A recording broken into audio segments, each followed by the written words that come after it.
Hi ಎಲ್ಲರಿಗೂ ಆಶಾರ್ವಿಸ್ ಕಿಚನ್ಗೆ ಸ್ವಾಗತ. ಯಾರ್ಯಾರು ನನ್ನ ವೀಡಿಯೋಸ್ನ ನೋಡ್ತಾ ಇದ್ದೀರಾ, ಪ್ಲೀಸ್ ಸಬ್ಸ್ಕ್ರೈಬರ್ ಆಗಿಲ್ಲ ಅಂದರೆ ನೀವು ಸಬ್ಸ್ಕ್ರೈಬರ್ ಮಾಡ್ಕೊಳ್ಳಿ. ಹಾಗೆ ಪಕ್ಕದಲ್ಲಿರುವ ಬೆಲ್ ಬಟನ್ನ ಕೂಡ ಕ್ಲಿಕ್ ಮಾಡಿ. ಮತ್ತು ನನ್ನ ವೀಡಿಯೋಸ್ನಿಗೆ ನೀವು ಲೈಕ್ ಮಾಡಿ ಮತ್ತು ನಿಮ್ಮ ಫ್ರೆಂಡ್ಸ್ ರಿಲೇಟಿವ್ಸ್ನವರಿಗೆ ಶೇರ್ ಕೂಡ ಮಾಡಿ. ಅಲ್ಲದೆ ಕಮೆಂಟ್ ಕೂಡ ಮಾಡೋದನ್ನು ಮರಿಬೇಡಿ. ಇವತ್ತು ನಾನು ಒಂದು ಕ್ಯಾರೆಟ್ ಮಿಲ್ಕ್ ಶೇಕ್ನೊಂದಿಗೆ ಬಂದಿದ್ದೇನೆ. ಈ ಕ್ಯಾರೆಟ್ ಮಿಲ್ಕ್ ಶೇಕ್ ತುಂಬ ರುಚಿಯಾಗಿ ಬಂದಿದೆ, ತುಂಬ ಸಿಂಪಲ್ ಮಾಡುವಂಥದ್ದು. ನಾನಿಲ್ಲಿ ನೋಡಿ ಗ್ಯಾಸ್ ಮೇಲೆ ಒಂದು ಬಾಣಲೆ ಇಟ್ಕೊಂಡಿದ್ದೇನೆ. ಅದಕ್ಕೆ ನಾನು 1 ಕಪ್ಪಷ್ಟು ಇಲ್ಲಿ ಹಾಲನ್ನು ಹಾಕ್ಕೊಂಡಿದ್ದೇನೆ. ಆನಂತರ ಈ ಹಾಲು ಸ್ವಲ್ಪ ಬಿಸಿಯಾದಾಗ ನಾನು 1 ಕಪ್ಪಷ್ಟು ಇಲ್ಲಿ ಕ್ಯಾರೆಟನ್ನು ಕೂಡ ಕಟ್ ಮಾಡ್ಕೊಂಡು ಹಾಕ್ತಾ ಇದ್ದೇನೆ. ಇದರಲ್ಲಿ 3 ಕ್ಯಾರೆಟ್ ಇದೆ. ನೀವು 3-4 ಎಷ್ಟು ಬೇಕಾದರೂ ಹಾಕ್ಕೊಳ್ಬೋದು. ದಪ್ಪ ಬೇಕಂದರೆ ಜಾಸ್ತಿ ಹಾಕ್ಬೋದು. ಇದನ್ನೊಂದು ಸತಿ ಮಿಕ್ಸ್ ಮಾಡಿ 2 ನಿಮಿಷ ಈಗೊಮ್ಮೆ ಮುಚ್ಚಳ ಮುಚ್ಚಿ ನಾವು ಬೇಯಿಸ್ಕೊಳ್ಳುವ. ಇದನ್ನು ತುಂಬ ಹೊತ್ತು ಮುಚ್ಚಳ ಮುಚ್ಚಿ ಬೇಯಿಸ್ಲಿಕ್ಕೆ ಹೋಗಬೇಡಿ, ಅದು ಉಕ್ಕುತ್ತದೆ ಹಾಲಲ್ವ, ಅದಕ್ಕೋಸ್ಕರ. ಆ ನಂತರ ಇದಕ್ಕೆ ನಾನು ಒಂದು ಸತಿ ಮಿಕ್ಸ್ ಮಾಡಿದ ಮೇಲೆ ನಾನು ಒಂದು 2 ಚಮಚದಷ್ಟು ಗೋಡಂಬಿಯನ್ನು ಹಾಕ್ತಾ ಇದ್ದೇನೆ. 2 ಚಮಚದಷ್ಟು, ಜಾಸ್ತಿ ಬೇಕಂದರೆ ಜಾಸ್ತಿ ಹಾಕ್ಕೊಳ್ಳಿ, ಅಥವಾ ಹಾಕಲೇಬೇಕು ಅಂತ ಏನಿಲ್ಲ. ಗೋಡಂಬಿ ಇದ್ದರೆ ಮಾತ್ರ ಹಾಕ್ಕೊಳ್ಬೋದು, ಆಪ್ಷನಲ್ ಅದು. ಆಮೇಲೆ 1/4 ಚಮಚದಷ್ಟು ನಾನು ಏಲಕ್ಕಿ ಪುಡಿಯನ್ನು ಕೂಡ ಇಲ್ಲಿ ಹಾಕ್ತಾ ಇದ್ದೇನೆ. ಇದನ್ನು ಹಾಕ್ಕೊಂಡ ನಂತರ ಒಂದು ಸತಿ ನಾವು ಹೀಗೆ ಮಿಕ್ಸ್ ಮಾಡಿಕೊಳ್ಳುವ.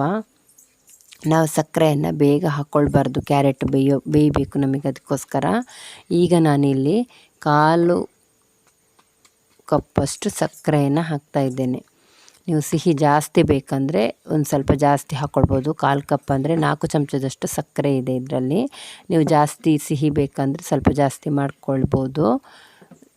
ಆಮೇಲೆ ನಾವು ಇದನ್ನು ಚೆಂದ ಒಂದು ಸತಿ ಬೇಯಿಸ್ಕೊಳ್ಬೇಕು. ಇದೀಗ ಆಗಿದೆ, ತಣ್ಣಗಾಗ್ಲಿಕ್ಕೆ ಇಟ್ಕೊಳ್ಳುವ. ಇದು ತಣ್ಣಗಾದ ನಂತರ ನಾವಿದನ್ನು ಮಿಕ್ಸಿ ಜಾರಿಗೆ ಹಾಕ್ಕೊಳ್ಳುವ. ನಾನೀಗ ಇದನ್ನೆಲ್ಲ ಮಿಕ್ಸಿ ಜಾರಿಗೆ ಹಾಕ್ಕೊಂಡು ಇಷ್ಟೇ ಹಾಲಲ್ಲಿ ಒಂದು ಸತಿ ನೈಸಾಗಿ ರುಬ್ಕೊಂಡು ತರ್ತಾ ಇದ್ದೇನೆ. ಯಾಕಂದರೆ ನಾವು ಜಾಸ್ತಿ ಒಮ್ಮೆಲೆ ಹಾಲು ಹಾಕಿದರೆ ಅದು ಕ್ಯಾರೆಟ್ ಎಲ್ಲ ತರಿಯಾಗಿ ಸಿಗ್ತದೆ ನಮಗೆ. ಅದೇ ನೀವು ಕ್ಯಾರೆಟ್ ಬೇಯಿಸುವಾಗ ಕೂಡ ತುರಿದುಕೊಂಡು ಹಾಕ್ಕೊಳ್ಬೋದು, ಕಟ್ ಮಾಡಿ ಹಾಕಬೇಕು ಅಂತ ಏನಿಲ್ಲ. ಇದನ್ನು ನಾನೀಗ ನೋಡಿ ಮಿಕ್ಸಿ ಜಾರಲ್ಲಿ ಒಂದು ಸತಿ ರುಬ್ಕೊಂಡು ತಂದಿದ್ದೇನೆ. ನೋಡಿ, ಈ ಥರ ಪೇಸ್ಟ್ ಥರ ಆಗಿದೆ. ಇಲ್ಲಾಂದರೆ ನಮಗೆ ಅದು ಪೀಸ್ ಬರ್ತದೆ ಕ್ಯಾರೆಟ್, ಅದಕ್ಕೋಸ್ಕರ. ಈಗ ನಾನು 2 ಕಪ್ಪಷ್ಟು ಹಾಲು ಹಾಕ್ಕೊಂಡು ಇನ್ನೊಂದು ಸತಿ ಇದನ್ನು ನಾನು ಗ್ರೈಂಡ್ ಮಾಡ್ಕೊಳ್ತೇನೆ. ಇವಾಗ ನಮಗೆ ರುಚಿಯಾದ ಮಿಲ್ಕ್ ಶೇಕ್ ರೆಡಿ ಆಗ್ತದೆ.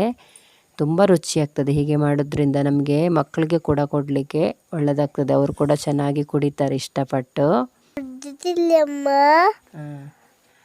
ಅವಳು ಕುಡ್ದಿದ್ದಾಳಂತೆ. ಅದೇ ನಾವು ಈ ರೀತಿ ಮಾಡಿಕೊಟ್ರೆ ಮಕ್ಕಳು ಕೂಡ ಚೆನ್ನಾಗಿ ಇಷ್ಟಪಟ್ಟು ಕುಡಿತಾರೆ. ಇದೇ ರೀತಿ ನೀವು ಕೂಡ ಟ್ರೈ ಮಾಡಿ, ತುಂಬ ರುಚಿಯಾಗ್ತದೆ. ನೀವು ಇದು ಕೋಲ್ಡ್ ಬೇಕಂದರೆ ಐಸ್ ಕ್ಯೂಬ್ ಹಾಕ್ಕೊಂಡು ಕೂಡ ಕೊಡ್ಬೋದು. ಇದೇ ರೀತಿ ನನ್ನ ವೀಡಿಯೋಸ್ನ ನೀವು ಲೈಕ್ ಮಾಡಿ. Thank you.